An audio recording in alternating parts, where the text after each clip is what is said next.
नमस्कार, जय हिंद, जय श्री राम दोस्तों। स्वागत है आप सभी का हमारे प्लेटफॉर्म पे। हम लोग बात कर रहे थे अपने जो 8वां मॉड्यूल चल रहा था, पावर इलेक्ट्रॉनिक कंपोनेंट था, है ना। तो इसमें हम लोग पढ़ रहे थे सेमीकंडक्टर डायोड के बारे में, है ना। सेमीकंडक्टर क्या होता है वो सब चीज़ देख लिए हम लोग। और सेमीकंडक्टर जो होता है उसमें हम लोग क्या करते थे, अशुद्धियाँ मिलाते थे। उस प्रकार से हम लोग दो प्रकार का सेमीकंडक्टर बनाते थे, एक पी प्रकार का और एन प्रकार का।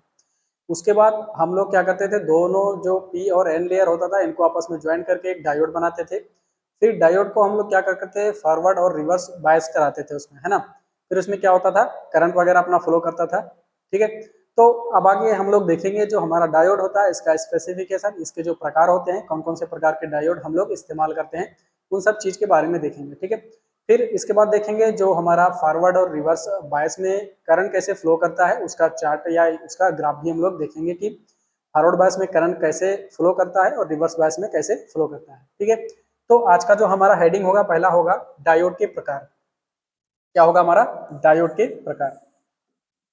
बोला कि अब तक जिन पीएन संधि डायोड की चर्चा की गई है उन्हें आमतौर पर रेक्टिफायर डायोड कहा जाता है। ऐसा इसलिए है क्योंकि इन डायोड का उपयोग ज्यादातर एसी से डीसी बनाने में किया जाता है। ठीक है। तो अभी तक हमने जो पीएन डायोड पढ़ा था उनको रेक्टिफायर डायोड कहते हैं। जनरली जो डायोड होते हैं इनका हम लोग इस्तेमाल करते हैं अपना एसी से डीसी में कन्वर्ट करने के लिए। इन सब डायोड का इस्तेमाल होता है। बेसिकली एक रेक्टिफायर सर्किट बनता है, उसमें हम लोग इसका इस्तेमाल करते हैं। आगे है जो हमारे डायोड के वर्गीकरण है, यानी जो इसका स्पेसिफिकेशन है वो अलग अलग आधार पर होता है। तो इसमें पहला आधार है हमारा पावर क्षमता, यानी कि वो कितना धारा यानी इसका वो कितना पावर को हैंडल करता है, यानी वो कितनी धारा को सह सकता है। उसके आधार पर हम जो है डिवाइड करते हैं अपना जो डायोड होता है उसको तीन प्रकार से हम लोग विभाजित करते हैं। इसके आधार पर, पावर हैंडलिंग के आधार पर। पहला होता है हमारा लो पावर डायोड, दूसरा होता है हमारा मीडियम पावर डायोड और तीसरा होता है हमारा उच्च पावर डायोड।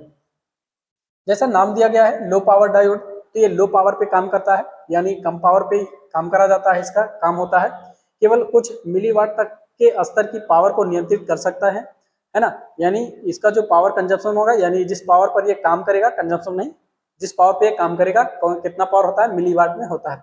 आगे है मीडियम वाला, केवल कई वाट के क्रम की पावर को नियंत्रित कर सकता है, यानी 1 वाट, 2 वाट, 4 वाट, 10 वाट, इस तरह के पावर को क्या करता है, ये कंट्रोल कर सकता है। आगे है उच्च पावर, इसमें क्या है कि कई सैकड़ों वाट के क्रम की पावर को नियंत्रित कर सकते हैं। ठीक है। यानी ये जो डायोड होता है हमारा कई सैकड़ों वाट के पावर पर क्या कर सकता है, काम कर सकता है। अगला जो हमारा बेस है वो है हमारा डायोड के अनुप्रयोग के आधार पर, यानी डायोड का इस्तेमाल हम लोग कहाँ कहाँ करते हैं उसके आधार पर इसको तीन प्रकार से डिवाइड किया जाता है, यानी डायोड के अनुप्रयोग के आधार पर। पहला होता है इसमें हमारा सिग्नल डायोड होता है, दूसरा होता है हमारा स्विचिंग डायोड, दूसरा क्या होता है, स्विचिंग डायोड, और तीसरा होता है हमारा रेक्टिफायर डायोड। ठीक है।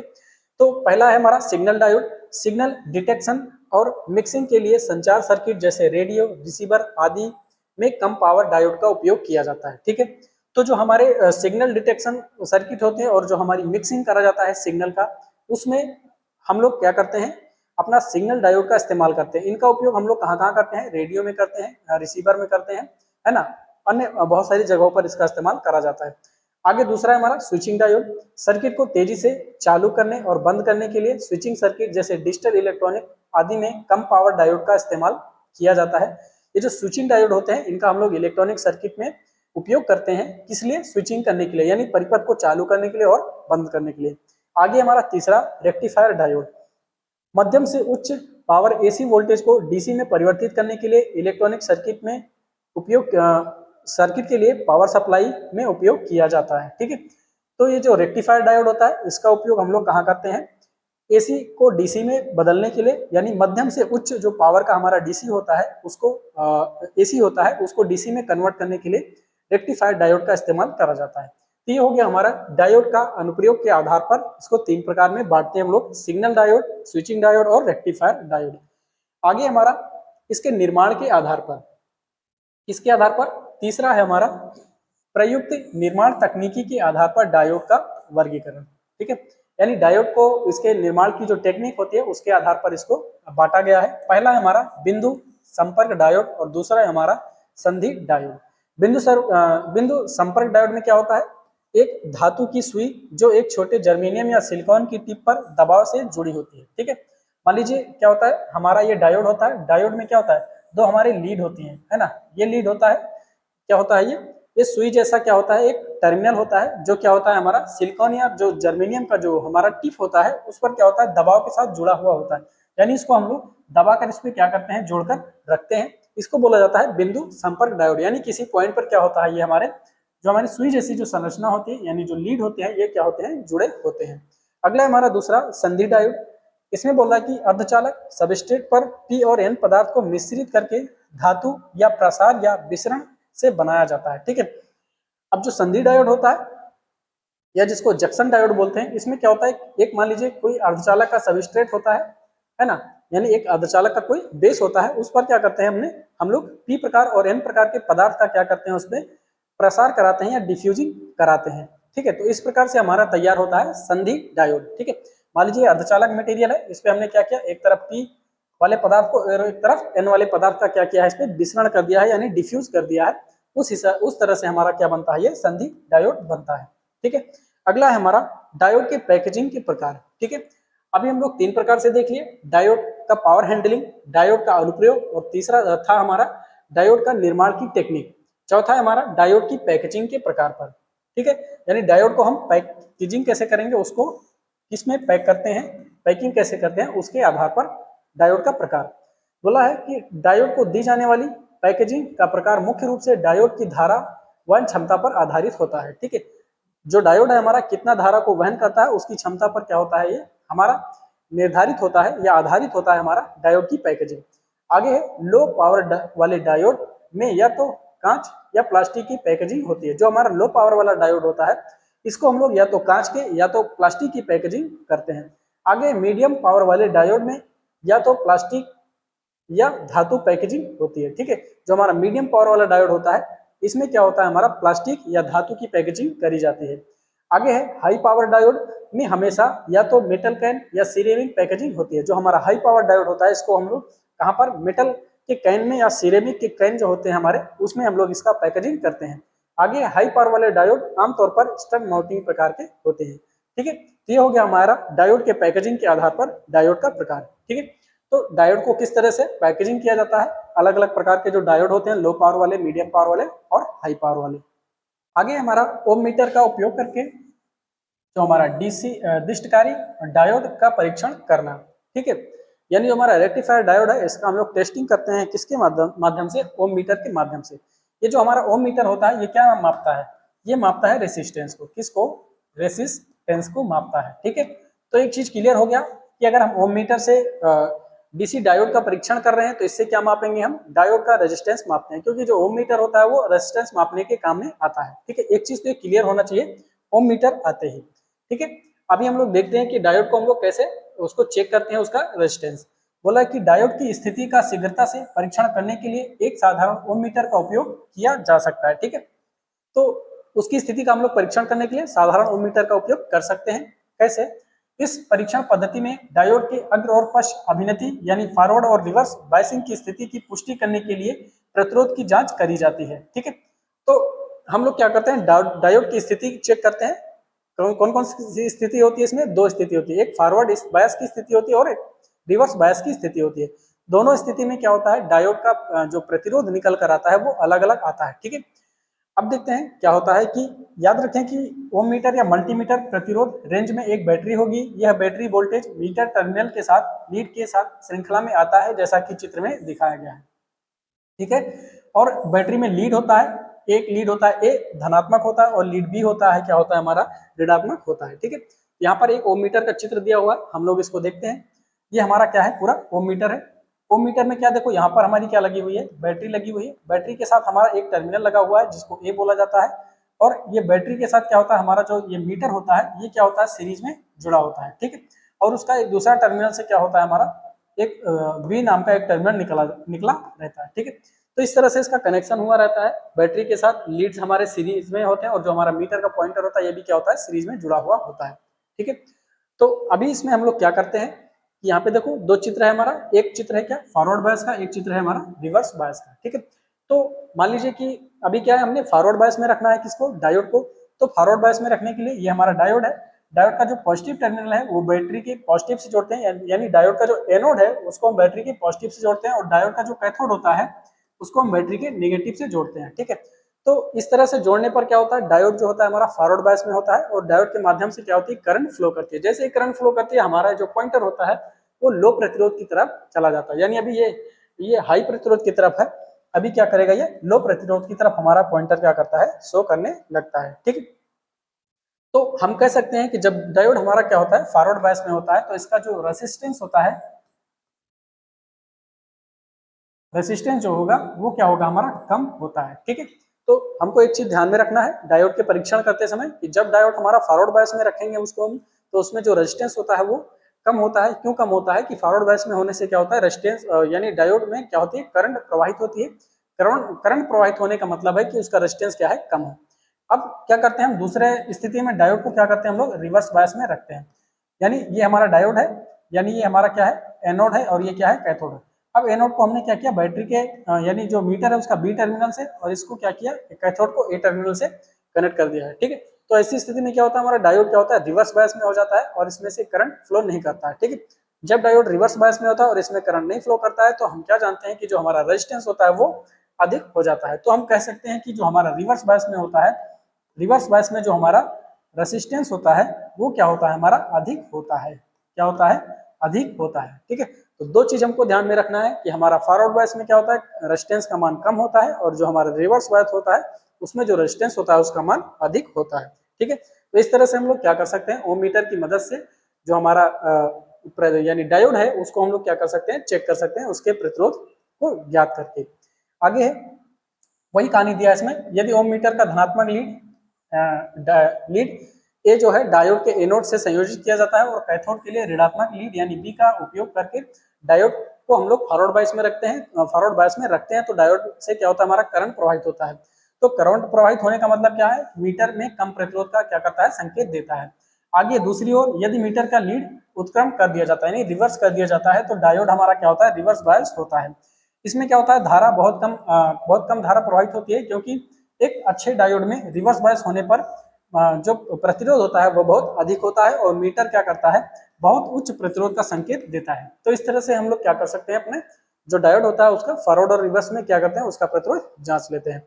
आगे उपरोक्त परीक्षण करते समय यदि एक डायोड अग्र और पश्च दोनों स्थिति में बहुत कम प्रतिरोध दिखाता है तो परीक्षण के तहत डायोड क्षतिग्रस्त होगा या लघुपतित होता है। ठीक है, मान लीजिए कि हम परीक्षण कर रहे हैं तो दोनों स्थिति में क्या है, अग्र और पश्च दोनों बायस में क्या होता है हमारा, अगर डायोड कम प्रतिरोध दिखा रहा है तो हम समझ जाते हैं कि डायोड हमारा क्या है, क्षतिग्रस्त हो गया है या तो शॉर्ट सर्किट हो गया है। दूसरी ओर यानी ये तो पहला कंडीशन हो गया, दूसरा कंडीशन क्या है हमारा, दूसरा कंडीशन है यदि डायोड, हाँ, यदि डायोड यदि दूसरी ओर बोल रहा है डायोड को खुला कहा जाता है यदि मीटर अग्र और पश्च दोनों स्थितियों में बहुत अधिक प्रतिरोध दिखाता है। ठीक है, तो मान लीजिए कि अगर हमने क्या किया, जब हम उसको टेस्ट कर रहे हैं तो दोनों कंडीशन में यानी फॉरवर्ड में और रिवर्स में हमारा जो क्या है, डायोड है वो क्या है, यानी जो मीटर लगा हुआ है वो क्या है, अगर अधिक प्रतिरोध दिखा रहा है तो हम समझ जाते हैं कि जो हमारा डायोड है वो क्या है, ओपन सर्किट हो गया है। ठीक है, क्योंकि ओपन सर्किट में क्या होता है, कोई करंट फ्लो नहीं करता है और हमारा जो डायोड होता है वो मैक्सिमम यानी जो डायोड यानी जो प्रतिरोध होगा वो क्या होगा, उसका मैक्सिमम होता है। ठीक है, तो इस तरह से क्या करते हैं, हम अपने डायोड का परीक्षण करते हैं। अगला है हमारा फॉरवर्ड बायस में, हाँ, फॉरवर्ड बायस स्थिति में डायोड का व्यवहार। ठीक है, अगर हम डायोड को फॉरवर्ड बायस में रखते हैं तो कैसा व्यवहार करता है, उसमें क्या होता है, उसका करंट कैसे फ्लो करता है और करंट हमारा कैसे फ्लो करता है उसके ग्राफ को भी देखेंगे कि कितना वोल्टेज पर हमारा करंट तेजी से बढ़ने लगता है। ठीक है, उस चीज को हम लोग देखेंगे। तो उसके लिए क्या है, सबसे पहले डायग्राम हमको पता होना चाहिए। ये है हमारा डायग्राम, क्या है, हमारा डायग्राम है, यानी क्या है, यहाँ पर एक डायोड है हमारा, डायोड में क्या है, इधर हमारे क्या होते हैं, होल्स होते हैं। ठीक है, और इधर क्या होते हैं, हमारे इलेक्ट्रॉन्स होते हैं। ठीक है, तो डायोड की जो दो लेयर होते हैं, एक में होता है हमारा इलेक्ट्रॉन मेजॉरिटी में, एक होल में होता है हमारा होल्स मेजॉरिटी में। ठीक है, इस तरह से हमारा क्या बन जाते हैं, डायोड हमारा बन जाता है। ठीक है, अब इसमें क्या करते हैं हम लोग, इसको बैटरी से जोड़ते हैं क्योंकि इसको फॉरवर्ड बायस में रखना है। तो हम लोग क्या करते हैं, फॉरवर्ड बायस में रखने के लिए क्या करेंगे हम लोग, जो हमारा पी लेयर है यानी जो पॉजिटिव वाला लेयर है उसको बैटरी के पॉजिटिव टर्मिनल से जोड़ते हैं और जो हमारा एन वाला लेयर है उसको हम बैटरी के निगेटिव टर्मिनल से जोड़ते हैं। ठीक है, तो जो पी लेयर है उसको बैटरी के पॉजिटिव टर्मिनल से जोड़ने से क्या होता है कि जो बैटरी का पॉजिटिव होता है वो हमारा जो पी वाले लेयर का जो होल्स होता है इसको क्या करता है, प्रतिकर्षित करता है। क्या करता है? प्रतिकर्षित करता है। ठीक है। और इधर का इलेक्ट्रॉन जो होता है वो एन वाले लेयर के इलेक्ट्रॉन को क्या करता है, प्रतिकर्षित करता है बैटरी का माइनस टर्मिनल। अगर इस तरह से क्या होता है, दोनों प्रतिकर्षित जब होते हैं तो क्या होता है, जो बीच में हमारा जो जंक्शन होता है, जंक्शन के पास जो बैरियर बना होता है डायोड के बनने से, वो बैरियर क्या होता है हमारा धीरे धीरे कम होने लगता है। ठीक है। तो होल्स क्या होते हैं हमारे, इधर चले जाते हैं, इधर जाते हैं हमारे होल्स, हाँ, और इधर हमारे क्या आते हैं, हमारे इलेक्ट्रॉन आते हैं। क्या आते हैं? इलेक्ट्रॉन आते हैं। ठीक है। इधर क्या आता है हमारा, इलेक्ट्रॉन आता है, इधर क्या आता है हमारा, होल्स आता है। ठीक है। उसकी वजह से क्या होता है, ये जो हमारे इलेक्ट्रॉन होते हैं वो जंक्शन को पार करते हैं, और इधर के जो होल्स होते हैं वो क्या करते हैं, जंक्शन को पार करते हैं। जब ये जंक्शन को पार करते हैं तो इस तरह से क्या होता है, फिर ये हमारा जो इलेक्ट्रॉन होता है वो पॉजिटिव के द्वारा खींच लिया जाता है, और जो होल्स होता है वो नेगेटिव के द्वारा खींच लिया जाता है। इस तरीके से इलेक्ट्रॉन क्या होते हैं हमारे सर्किट में पूरा एक सर्किट फॉलो करने लगते हैं, और इसकी वजह से क्या होता है, हमारा करंट फ्लो करने लगता है। इसको बोला जाता है आईएफ करंट, यानी फॉरवर्ड करंट बोला जाता है। जब इसमें हम लोड कनेक्ट कर देते हैं तो हमारा फॉरवर्ड करंट क्या होता है, हमको मिलने लगता है। ठीक है।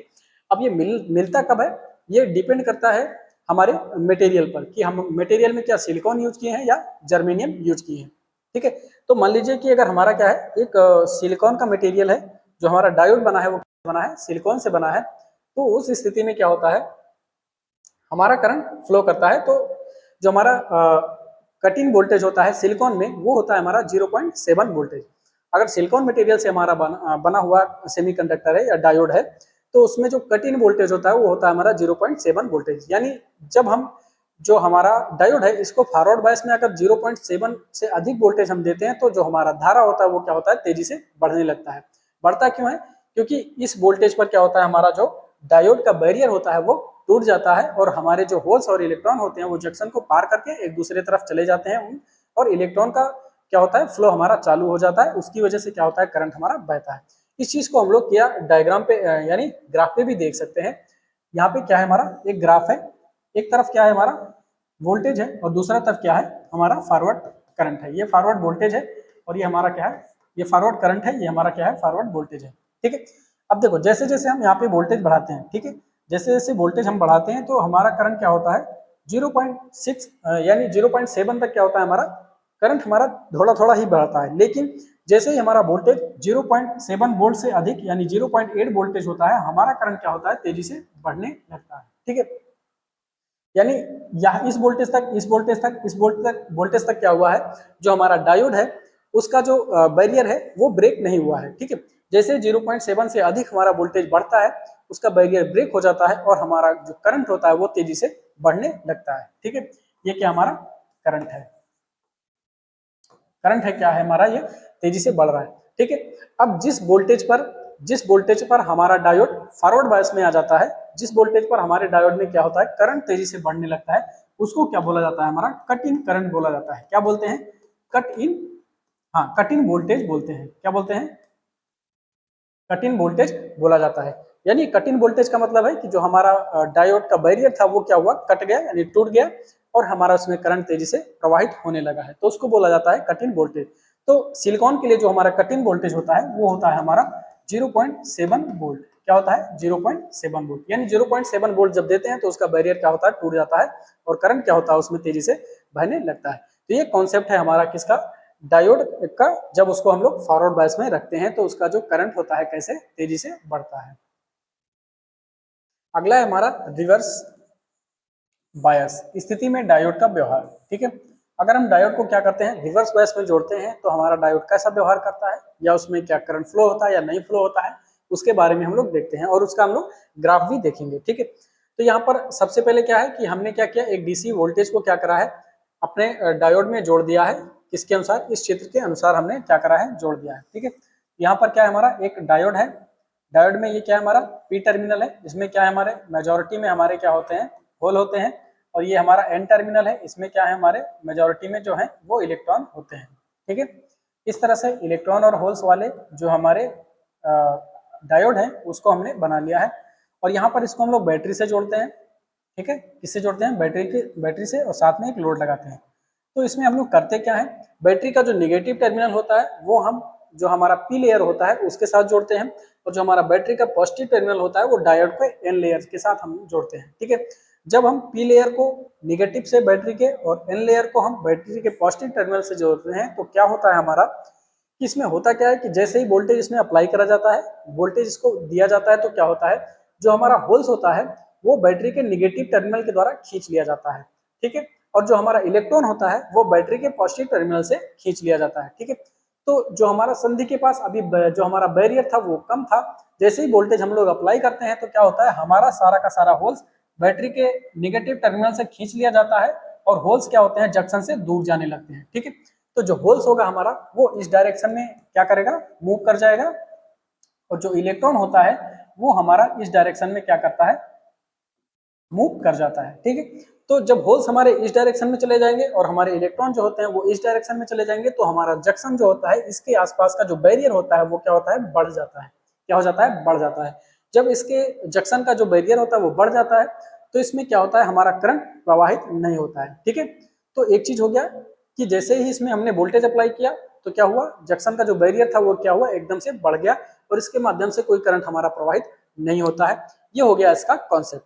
ठीक है, आगे हम देखते हैं कि एक इसमें घटना और होती है कि जब इसके वोल्टेज को हम और बढ़ाते हैं और बढ़ाते हैं और बढ़ाते हैं और बढ़ाते हैं, यानी बढ़ाते जाते हैं, तो क्या होता है जो हमारा डायोड होता है वो क्या हो जाता है, शॉर्ट हो जाता है। ठीक है, शॉर्ट होने की कंडीशन में क्या होता है, फिर उसमें से एक ब्रेकडाउन करंट या जो हमारा लीकेज करंट होता है वो हमारा बहने लगता है, जिसको हम लोग रिवर्स करंट कहते हैं। ठीक है, तो रिवर्स करंट क्या है, ये नॉर्मल वोल्टेज पर नहीं होता है। जब हम वोल्टेज बढ़ाते हुए 100-150 वोल्टेज के आसपास यानी 100 के आसपास पहुंच जाते हैं, तो क्या करता है हमारा जो डायोड होता है वो क्या होता है, रिवर्स बायस में करंट उसमें फ्लो होने लगता है। कैसे होने लगता है कि जो उसका जो हमारा डायोड होता है वो क्या होता है, शॉर्ट हो जाता है। ठीक है, तो उसका भी कॉन्सेप्ट अभी हम लोग देखते हैं। तो आगे कहानी इसमें क्या बोला है कि इस स्थिति में जब बैटरी को 0 से 10 के गुणज में कई वोल्टेज तक कई वोल्ट के बराबर तक वृद्धि करी जाती है, तो आरोपित वोल्टेज रोधक विभव को निरस्त करने की अपेक्षा आरोपित वोल्टेज रोधक विभव में सहायक होता है। ठीक है, तो क्या होता है कि मान लीजिए जैसे हमने क्या क्या बैटरी को कनेक्ट किया और बैटरी को का जो वोल्टेज है उसको हम 10 के गुणज के रूप में क्या कर रहे हैं, बढ़ा रहे हैं। तो बढ़ाने से क्या होता है कि जो क्या होता है, आरोपित वोल्टता रोधक जो विभव होता है, यानी जो जंक्शन के पास में हमारा बैरियर वोल्टेज बना था उसको कम करने की बजाय क्या करता है, वो बैरियर वोल्टेज को बढ़ाने लगता है। ठीक है, तो बैरियर वोल्टेज को बढ़ने से क्या होता है, यह अवक्षय परत की जो अवक्षय परत होता है उसको संकीर्ण यानी कम करने की अपेक्षा परत की चौड़ाई को और बढ़ा देता है। ठीक है, तो जैसे ही वोल्टेज अप्लाई किया जाता है रिवर्स में, तो क्या होता है, परत का जो हमारा अवक्षय परत होता है उसका रेंज कम होने की बजाय क्या होता है, उसका रेंज बढ़ने लगता है। अवक्षय परत के वृत्त के परिणाम स्वरूप संधि के माध्यम से लोड धारा प्रवाहित नहीं होता है। ठीक है, अगर अवक्षय परत क्या हुआ, हमारा उसका वृत्त बढ़ गया तो लोड के माध्यम से हमारा कोई करंट प्रवाहित नहीं होता है। आगे बोला है कि दूसरे शब्दों में आरोपित वोल्टेज की ध्रुवता ऐसी है कि कोटर और इलेक्ट्रॉन क्या होते हैं, हमारे संधि से दूर खींच लिए जाते हैं। ठीक है, अभी हमने देखे थे ना कि बैटरी का पोलरिटी हम इस तरह से कनेक्ट कर देते हैं कि जो हमारा होल्स होता है वो और जो इलेक्ट्रॉन होता है वो संधि से दूर चले जाते हैं, जिसके परिणाम स्वरूप क्या होता है कि अवक्षय परत हमारा क्या होता है और चौड़ा हो जाता है। ठीक है, आगे बोल रहा है कि हमारा अब ग्राफ में क्या है, हमारा ग्राफ दिया गया है, एक ग्राफ में दिया गया है, बोला कि चित्र 12b में ग्राफ में क्या है, स्पष्ट है यदि डायोड के सिरों पर विभव वोल्ट है ना 10 के अनेक गुना वोल्ट होने पर भी कोई धारा प्रवाहित नहीं होती है। ठीक है, अगर हम क्या कर रहे हैं कि जो हमारा वोल्टेज है, रिवर्स वोल्टेज है, उसको 10 के गुना में बढ़ा रहे हैं तो हमारा उसमें कोई करंट हमारा फ्लो नहीं करता है।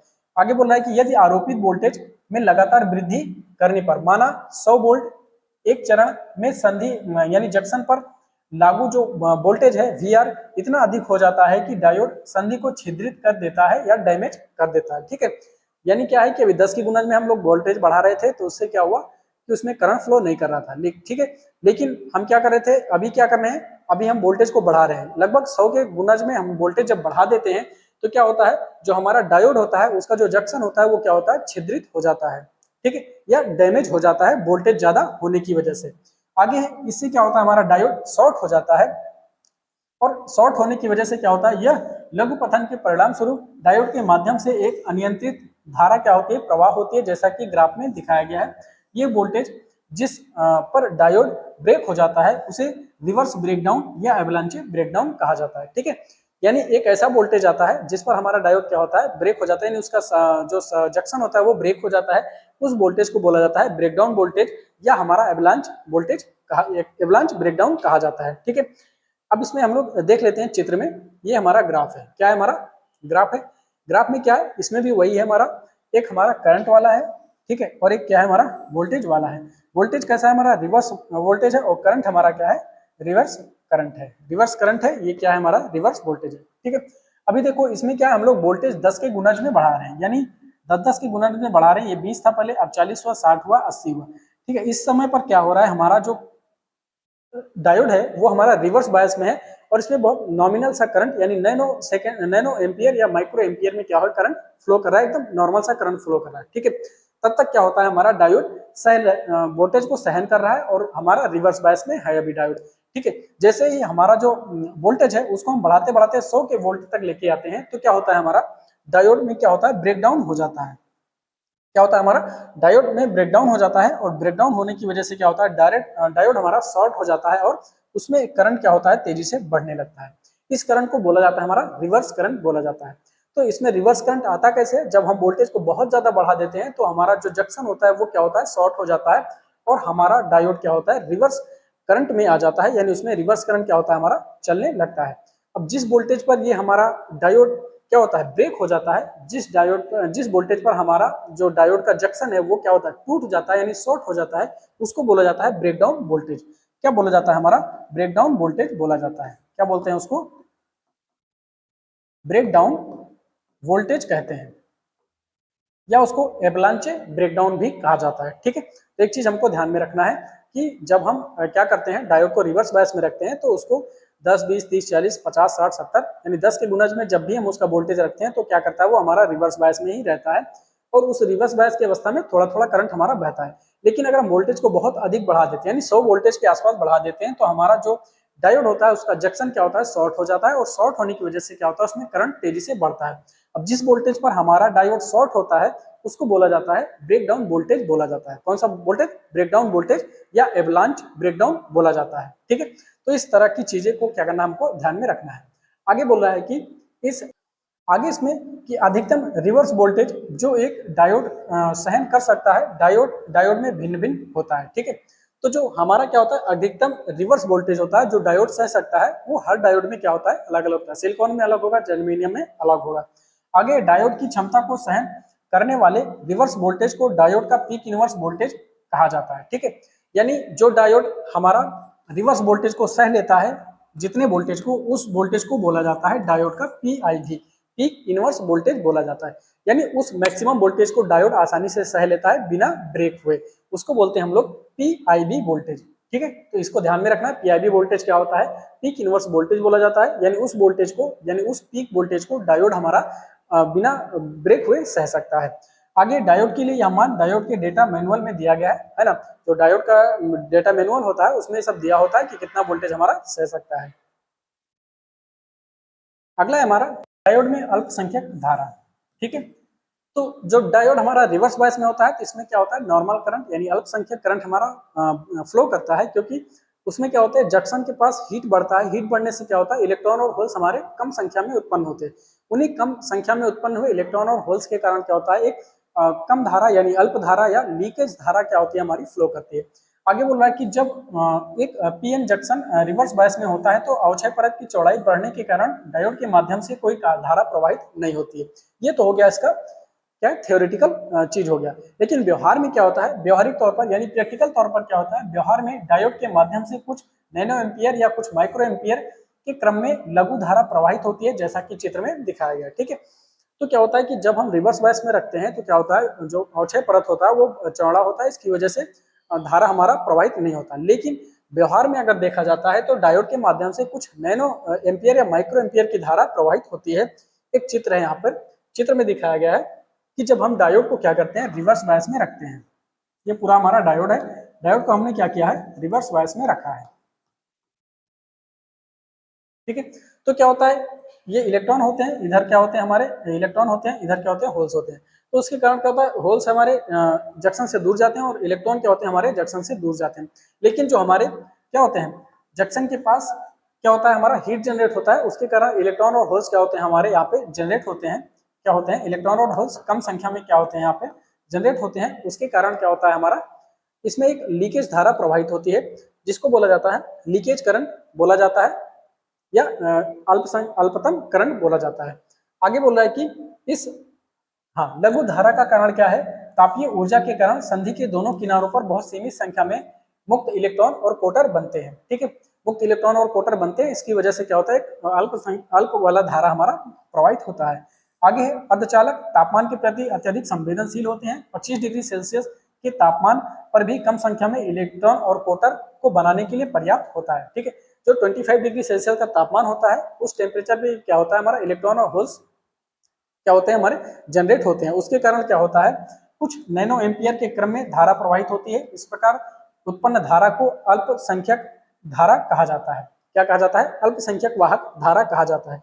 आगे है अल्पसंख्यक वाहकों द्वारा उत्पन्न धारा जो रिवर्स बायस होने पर डायोड में प्रवाहित होता है उसको हम लोग बोलते हैं रिवर्स धारा या लीकेज धारा या संतृप्त धारा के रूप में जाना जाता है। ठीक है, तो हमको ध्यान में रखना है कि रिवर्स बायस में जो अल्पसंख्यक वाहक के कारण जो हमारा धारा प्रवाहित होता है उसको अल्पसंख्यक वाहक धारा या संतृप्त धारा या लीकेज धारा के नाम से जाना जाता है। इसको ध्यान में रखना है। आगे है प्रयोग के आधार पर सभी सिलिकॉन डायोड के लिए यह रिवर्स धारा तापमान के प्रत्येक 10 डिग्री सेल्सियस की वृद्धि होने पर दोगुना हो जाता है। ठीक है, यानी अगर टेम्परेचर क्या है 10 डिग्री सेल्सियस बढ़ रहा है तो हमारा जो लीकेज करंट होता है वो दोगुना हो जाता है।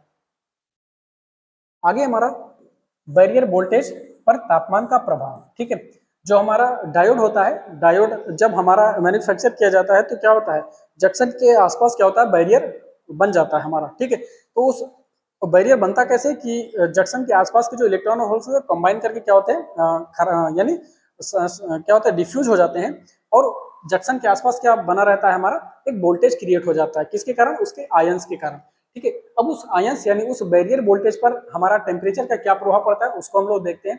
बोला ज्ञात है कि अर्धचालक तापमान के प्रति क्या होते हैं अत्यधिक संवेदनशील होते हैं। चूंकि डायोड की कार्यप्रणाली मूल रूप से इसके संधि और इसके बैरियर वोल्टेज के अपूर्व अभिलक्षण के कारण होती है। बैरियर वोल्टेज भी संधि तापमान पर निर्भर करता है। यदि संधि तापमान एक सीमा से अधिक बढ़ जाता है तो अर्धचालक क्रिस्टल संरचना के उसमें विक्षोभ के कारण इलेक्ट्रॉनों का उत्पाद होता है। ठीक है, अगर बोल रहा है कि संधि के आसपास जो टेम्परेचर है वो क्या होता है हमारा 25 डिग्री सेल्सियस से अधिक बढ़ जाता है तो जो हमारा अर्धचालक क्रिस्टल संरचना में क्या होता है उसमें विक्षोभ होता है, यानी ऊष्मा बढ़ती है। उसके कारण क्या होता है हमारा इलेक्ट्रॉन और होल्स का क्या होता है उत्पादन शुरू हो जाता है। ये इलेक्ट्रॉन पर्याप्त ऊर्जा के कारण संधि को पार कर जाते हैं जिससे बैरियर वोल्टेज कम हो जाता है। ठीक है, तो एक चीज है कि जब टेम्परेचर बढ़ता है तो क्या होता है टेम्परेचर बढ़ने से क्या होता है हमारा टेम्परेचर बढ़ने से क्या होगा इलेक्ट्रॉन और होल्स जंक्शन के पास हमारे जनरेट होते हैं। जंक्शन के पास जब इलेक्ट्रॉन और होल्स जनरेट होते हैं तो वो क्या करते हैं जंक्शन को पार कर जाते हैं। जब जंक्शन को पार करने लगते हैं तो क्या होता है जो जंक्शन पर हमारा बैरियर वोल्टेज होता है वो क्या होता है कम हो जाता है। आगे प्रायोगिक तौर पर यह पाया गया है कि बैरियर वोल्टेज तापमान में 2 मिली वोल्ट पर डिग्री सेल्सियस की वृद्धि से क्या होती है घट जाती है। ठीक है, अगर 1 डिग्री सेल्सियस हमारा टेम्परेचर बढ़ जाता है तो हमारा जो जंक्शन का बैरियर यानी जो बैरियर वोल्टेज है हमारा वो क्या होता है 2 मिली वोल्ट तक क्या होता है कम होने लगता है। आगे है यह कम रोधन वोल्टता संधि के माध्यम से अधिक धारा की अनुमति देता है। अगर जो हमारा रोधन वोल्टेज है जो हमारा बैरियर वोल्टेज अगर वो कम हो रहा है तो क्या करेगा वो जंक्शन से क्या होता है अधिक धारा पार करने की अनुमति देता है। आगे है अधिक करंट संधि को और गर्म करता है जिससे बैरियर वोल्टेज और कम हो जाता है। यदि क्या है कि हमारा जंक्शन और अधिक गर्म हो रहा है तो उसमें क्या होता है और अधिक करंट हमारा क्या होता है बैरियर वोल्टेज क्या होगा हमारा कम हो जाएगा और धारा क्या होगी ज्यादा प्रवाहित होने लगती है। आगे बोल रहा है यदि यह संचाई प्रभाव जारी रहता है तो संधि क्या होता है क्षतिग्रस्त हो जाता है जिससे संधि अधिक उपयोगी नहीं रहेगा। ठीक है, अगर ये क्या होता है हमारा ये प्रभाव हमारा अगर संचाई प्रभाव क्या होता है चलता रहता है तो क्या होगा संधि क्या होता है हमारी यानी जंक्शन जो होता है हमारा क्या होता है क्षतिग्रस्त हो जाता है। आगे बोला है इसीलिए डायोड को एक निर्दिष्ट तापमान से ऊपर जाने की अनुमति नहीं दी जानी चाहिए। यानी कहने का मतलब है कि हमारा जो डायोड है उसमें टेम्परेचर को कंट्रोल करके रखना चाहिए, यानी उसके टेम्परेचर को बढ़ने नहीं देना है। आगे बोला यह अधिकतम सीमा एक डायोड जंक्शन को सुरक्षित रूप से सामना कर सकता है। डायोड मैनुअल में जंक्शन तापमान कि जे मैक्स के रूप में दिया जाता है। ठीक है, यानी जो हमारा डायोड का मैनुअल होता है, जो मैन्युफैक्चरिंग कंपनियां जो बना के देती हैं वो मैनुअल बना के देखती हैं कि इतने टेम्परेचर पे क्या होता है हमारा डायोड, टेम्परेचर को क्या करता है, सह सकता है। ठीक है, तो ये चीज हो गया हमारा कि उसके बैरियर वोल्टेज पर, यानी जो हमारा डायोड है उसके बैरियर वोल्टेज पर टेम्परेचर का क्या प्रभाव पड़ता है। ठीक है, तो टेम्परेचर बढ़ने से क्या होता है, उसका बैरियर वोल्टेज क्या होता है, हमारा कम हो जाता है। इसको ध्यान में रखना है। अगला है हमारा डायोड का स्पेसिफिकेशन। ठीक है, क्या होते हैं, बोला कि स्पेसिफिकेशन यानी इसके जो विनिर्देश दिए गए हैं उसको हम लोग बात करते हैं। बोला कि परिचय, अर्धचालक डायोड का उपयोग विभिन्न अनुप्रयोगों के लिए किया जाता है। अनुप्रयोगों के कुछ प्रमुख क्षेत्र नीचे सूचीबद्ध दिए गए हैं। ठीक है, कि डायोड को कहाँ कहाँ हमको इस्तेमाल करना है। बोला पहला क्या है, संचार रिसीवर में, मॉड्यूलेशन और डिमॉड्यूलेशन में। ठीक है, जो हमारा कम्युनिकेशन का जो हमारा रिसीवर होता है ना, उसमें हम लोग मॉड्यूलेशन, सिग्नल को मॉड्यूलेट करने के लिए और सिग्नल को डिमॉड्यूलेट करने के लिए इसका इस्तेमाल करते हैं। दूसरा है हमारा हाई स्पीड और डिजिटल परिपथों की स्विचिंग के लिए। ठीक है, अगर हमारा कोई डिजिटल हमारा सर्किट है उसमें हाई स्पीड से अगर स्विचिंग करना है तो हम लोग किसका इस्तेमाल करते हैं, डायोड का इस्तेमाल करते हैं। तीसरा है हमारा लो तथा हाई पावर रेक्टिफिकेशन में। ठीक है, यानी जो रेक्टिफाई करना है हमको एसी से डीसी में बदलना है, चाहे वो लो पावर का हो चाहे हमारा हाई पावर का हो, उसमें भी हम लोग क्या करते हैं, डायोड का इस्तेमाल करते हैं। चौथा है हमारा इलेक्ट्रोमैग्नेटिक रिले तथा अन्य परिपथ में सर्ज प्रोटेक्शन के रूप में भी क्या किया जाता है, डायोड का इस्तेमाल किया जाता है। सर्ज प्रोटेक्शन का मतलब यानी उसमें करंट ज्यादा नहीं होने देना है। पांचवा है हमारा तरंगों की क्लिपिंग और क्लैंपिंग के लिए। ठीक है, तो डायोड का इस्तेमाल से हम लोग क्या करते हैं, जो हमारा सिग्नल होता है उसको क्लिप करना यानी काटना और क्लैंप करना यानी सिग्नल को जोड़ना, ये काम भी करा जाता है। आगे विभिन्न अनुप्रयोगों के लिए विभिन्न धारा वहन क्षमता या विभिन्न पीआईवी क्षमता वाले इत्यादि वाले डायोड की आवश्यकता होती है। इसलिए डायोड के जो निर्माता होते हैं वो अलग अलग प्रकार के डायोड को बनाते हैं, यानी अपने विभिन्न विभिन्न अनुप्रयोग को पूरा करते हैं। ठीक है, तो इस तरह से हमको ध्यान में रखना है कि हमारा जो डायोड होता है किन किन क्षेत्र में इस्तेमाल करा जाता है। अगला हमारा डायोड का जो इंपॉर्टेंट विनिर्देश है, यानी important specification of A diode. ठीक है, डायोड का इंपॉर्टेंट स्पेसिफिकेशन है उसको भी हम लोग देखते हैं। बोला कि डायोड जिस पदार्थ से बना होता है वो क्या होता है, सिलिकॉन, जर्मेनियम या सेलेनियम या अन्य कोई अर्धचालक पदार्थ हो सकता है। ठीक है, तो जो हमारा डायोड होता है वो कई सारे अर्धचालक पदार्थ से भी बनाया जाता है। ठीक है, सिलिकॉन हो गया, जर्मेनियम हो गया, सेलेनियम हो गया या अन्य भी जो कोई अर्धचालक होता है उससे बना जाता है। आगे बोला यह महत्वपूर्ण है क्योंकि कट इन वोल्टेज उस पदार्थ पर निर्भर करता है जिससे डायोड बना होता है। ठीक है, कट इन वोल्टेज यानी जिस वोल्टेज पर डायोड में हमारा फॉरवर्ड बायस में आ जाता है उसको बोला जाता है कट इन वोल्टेज। ये डायोड के मटेरियल पर निर्भर करता है। लेकिन आगे बोला है कि उदाहरण के लिए जो हमारा जर्मेनियम होता है, यानी अगर जर्मेनियम मटेरियल से डायोड हमारा बना है तो उसका जो कट इन वोल्टेज होता है वो 0.3 वोल्ट होता है। इसको ध्यान में रखना है हमको। ठीक है, ये एग्जाम में डायरेक्ट पूछ लेता है कि जर्मेनियम के लिए जर्मेनियम से बना डायोड के लिए जो कट इन वोल्टेज होता है वो कितना होता है। लेकिन अगर वही डायोड हम सिलिकॉन से बनाते हैं तो इसका कट इन वोल्टेज जो होता है वो 0.7 वोल्ट के आसपास होता है। ठीक है, ये चीज होता है हमको ध्यान में रखना है इसका कट इन वोल्टेज। आगे बोला है कि अधिकतम सुरक्षित जो हमारा रिवर्स वोल्टेज है वीआर, है ना, के रूप में दर्शाया जाता है। ठीक है, जो हमारा रिवर्स वोल्टेज है, अधिकतम सुरक्षित रिवर्स वोल्टेज, उसको हम लोग वीआर के रूप में दर्शाते हैं जिसे डायोड पर लगाया जा सकता है। इसको हम लोग डायोड पर अप्लाई कर सकते हैं सुरक्षित रिवर्स वोल्टेज को। इसे पीक इनवर्स वोल्टेज या पीआईवी के रूप में जाना जाता है। ठीक है, यानी डायोड जिस वोल्टेज को सहन कर सकता है उसको बोला जाता है पीक इनवर्स वोल्टेज। ठीक है, रिवर्स बायस में होता है। यदि रेटेड पीआईवी से अधिक रिवर्स वोल्टेज डायोड पर लागू किया जाता है तो यह अस्थायी रूप से क्या होगा, दोषपूर्ण हो जाता है। ठीक है, मान लीजिए कि किसी डायोड के लिए क्या है, रिवर्स वोल्टेज रेटेड किया गया है कि हाँ इतना रिवर्स वोल्टेज तक ये सह लेता है, यानी इतना मैक्सिमम वोल्टेज सह लेगा। उससे ज्यादा अगर हम वोल्टेज देते हैं तो क्या होता है, हमारा डायोड खराब हो जाता है या दोषपूर्ण हो जाता है। आगे बोला है अधिकतम औसत फॉरवर्ड धारा यानी आईएफ से प्रदर्शित करते हैं हम एक डायोड क्षतिग्रस्त हुए बिना किसी इसके माध्यम से प्रवाहित की जा सकती है। ठीक है, तो जो एक औसत फॉरवर्ड धारा होती है आईएफ, डायोड को बिना क्षतिग्रस्त किए हुए उसको क्या कर सकता है, वो प्रवाहित करा सकता है। आगे है फॉरवर्ड वोल्टेज ड्रॉप, है ना, फॉरवर्ड वोल्टेज ड्रॉप यानी वीएफ बोला जाता है। डायोड के सिरे पर अधिकतम औसत धारा आईएफ प्रवाहित होने पर वोल्टेज होता है। ठीक है, तो जो क्या होता है फॉरवर्ड वोल्टेज ड्रॉप होता है, मैक्सिमम होता है। अगर इसमें से धारा मैक्सिमम हमारी प्रवाहित हो रही है तो वो जिस वोल्टेज पर ज्यादा धारा प्रवाहित होता है यानी मैक्सिमम धारा प्रवाहित होता है उसको बोला जाता है फॉरवर्ड वोल्टेज ड्रॉप बोला जाता है। आगे हमारा अधिकतम रिवर्स धारा क्या है, हमारा अधिकतम रिवर्स धारा।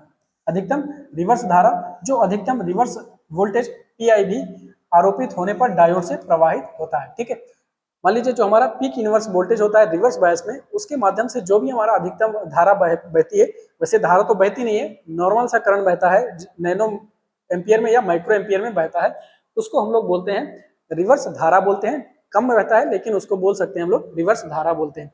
आगे हमारा अधिकतम फॉरवर्ड सर्ज धारा जो डायोड के माध्यम से एक निर्धारित लघु अवधि के लिए प्रवाहित हो सकता है। आगे बोला कि डिग्री सेंटीग्रेड में अधिकतम संधि यानी जंक्शन तापमान जो डायोड को बिना किसी खराबी या क्षतिग्रस्त हुए सह सकता है। ठीक है, तो डिग्री सेंटीग्रेड का उपयोग हम लोग करते हैं कि जो हमारा क्या होता है, जो हमारा डायोड होता है यानी बिना क्षतिग्रस्त हुए क्या कर सकता है, उसको सह सकता है। आगे हमारा प्रस्तावित अनुप्रयोग उस अनुप्रयोगों को इंगित करता है जिसके लिए डायोड डिजाइन और निर्मित किया जाता है। ठीक है, तो क्या है कि हम अपने उपयोग के हिसाब से अलग अलग तरीके से डायोड का निर्माण करते हैं और क्या करते हैं, उसको उपयोग में लाते हैं। ठीक है, तो यहाँ पर क्या है, हमारा सेमीकंडक्टर डायोड का चैप्टर क्या हो गया है, खत्म हो गया है। ठीक है, तो इसमें हमने क्या किया है, इसको अच्छे से कवर किया है। आप लोग इसको एक बार देख लीजिएगा, अच्छे से समझ में आ जाएगा। ठीक है, नहीं बात समझ में आता है तो एक बार दो बार देखेंगे, और एक बार अगर आप बुक को पढ़ेंगे या पीडीएफ को पढ़ेंगे तो आपको अच्छे से समझ में आ जाएगा। ठीक है, तो वीडियो को देखते रहिएगा। तब तक के लिए नमस्कार, जय हिंद, जय श्री राम।